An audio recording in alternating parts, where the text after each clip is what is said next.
Welcome to Telangana వెలుగు. ప్రస్తుతం మనతో పాటు తుంగ బాలగారు ఉన్నారు. బాలగారు చెప్పండి, అంటే వరుసగా హరీష్ రావు గారి పైన, కేటీఆర్ గారి పైన, ఈరోజు సంతోష్ రావు గారి పైన వరుసగా సిట్ నోటీసులు కావచ్చు, అండ్ మున్సిపల్ ఎలక్షన్స్ వస్తున్నాయి. గతంలో కూడా జూబ్లీహిల్స్ ఎలక్షన్స్, సర్పంచ్ ఎలక్షన్స్ ముందు ఈ విధంగానే ఏసీబీ పిలవడం అనేది జరిగింది.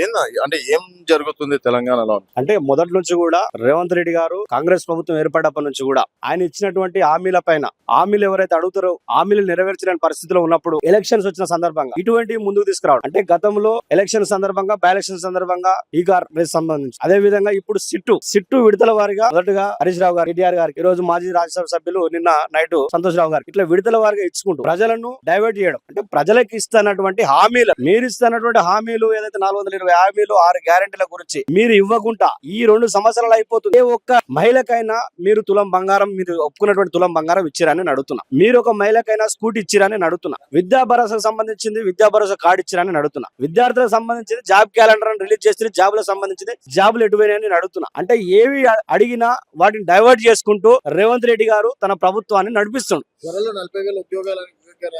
త్వరలో అనుకుంటే ఎప్పుడు త్వరలో? 2 సంవత్సరాలు అయిపోతుంది. సంవత్సరం లోపల 1,00,000 ఉద్యోగాలను ఇస్తాను. 2 లక్షల ఉద్యోగాలను మీరే చెప్పారు, ఎవరు అడగలే. నిరుద్యోగులందరూ మీరందరూ కూడా ఆనాడు మీ పిసిసి ప్రెసిడెంట్ గా ఇదే అశోక్ నగర్ వేదికగా రాహుల్ గాంధీ పిలిపించి కూడా మొత్తం తెలంగాణ తిప్పి నిరుద్యోగులను సంవత్సరం లోపల 2 లక్షల ఉద్యోగాలు ఇస్తున్నారు. జాబ్ క్యాలెండర్ ప్రకటిస్తారు. జాబ్ క్యాలెండర్ ప్రకారం, మీరు వేసిన జాబ్ క్యాలెండర్ ప్రకారం ఒక నోటిఫికేషన్ అయినా వచ్చిందని నేను అడుగుతున్నా. ఒక నిరుద్యోగ, ఒక విద్యార్థి నాయకునిగా మీరు విద్యా భరోసా కార్డు ఒప్పుకున్నారు, విద్యార్థులకు నిరుద్యోగ భృతి ఒప్పుకున్నారు. ఏ ఒక్క విద్యార్థికైనా ఇచ్చారని అడుగుతున్నా. అటువంటి ఏ పథకం కూడా ఇప్పుడు కనీసం మీ ప్రజలకు ఇవ్వకుండా మీరు డైవర్ట్ పాలిటిక్స్ చేసుకుంటా, మీరు విదేశాల పర్యటన చేస్తుంటే, విదేశీ పర్యటన జరుగుతున్నప్పుడు ఇక్కడ ఏం జరుగుతుందని చెప్పేసి ఇట్లా రోజుకో డ్రామా కడుతున్నారు. మీరు విదేశాలకు పోయినప్పుడు రోజుకో డ్రామా నడిపిస్తున్నారు. ఈ డ్రామాల ద్వారా ఈ ఎలక్షన్ లో, మున్సిపల్ ఎలక్షన్ లో మళ్ళీ బీఆర్ఎస్ ఏదో చేయాలి. గతంలో ఏం చేసినా కూడా గ్రామ పంచాయతీ ఎలక్షన్ లో ఏ విధంగా తీర్పిచ్చారు ప్రజలు మనం చూసినాం. ఇలా మున్సిపల్ ఎలక్షన్ లో కూడా సిద్ధంగా ఉన్నారు ప్రజలు. అంటే కాంగ్రెస్ ప్రభుత్వాన్ని ఎవరు నమ్మతలేరు. కాంగ్రెస్ ప్రభుత్వం ఇచ్చినటువంటి అనేక హామీలను ఎవరు నమ్మతలేరు. ఒక హామీ నెరవేర్చలేదు.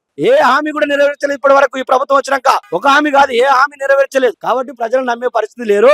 ఖచ్చితంగా 100% ఆలేరులో మొదటి నుంచి కూడా బీఆర్ఎస్ కు అనుకూలంగా ఉంటది, చాలా అనుకూలంగా ఉంటది.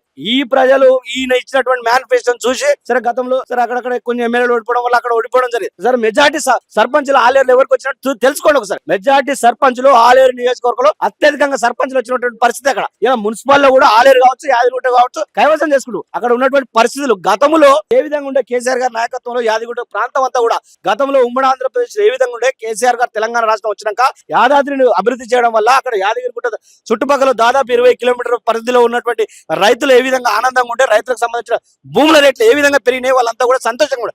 ఇలా మళ్ళీ అదే భూముల రేట్లు ఏ విధంగా ఉన్నాయో కూడా ఇలా యావత్ తెలంగాణ ప్రజలంతా చూస్తారు. కాబట్టి అక్కడ యాదగిరిగుట్ట ప్రజలు కావచ్చు, అక్కడ ఆలేరులో ఉన్న ప్రజలు కాబట్టి కాంగ్రెస్ నమ్మే పరిస్థితులు లేరు. ఎందుకంటే కాంగ్రెస్ వల్ల నష్టపోయినామని చెప్పి అక్కడ ఉన్నటువంటి ప్రజలంతా బాధపడుతున్నారు. కాబట్టి ఖచ్చితంగా రేపు జరిగే మున్సిపల్ ఎలక్షన్ లో ఖచ్చితంగా యాదగిరిగుట్ట మున్సిపాలిటీ కావచ్చు, అదేవిధంగా ఆలేరు మున్సిపాలిటీ కావచ్చు, బీఆర్ఎస్ జెండా ఎగరవేయడం ఖాయమని చెప్పి సందర్భంగా తెలియజేస్తారు.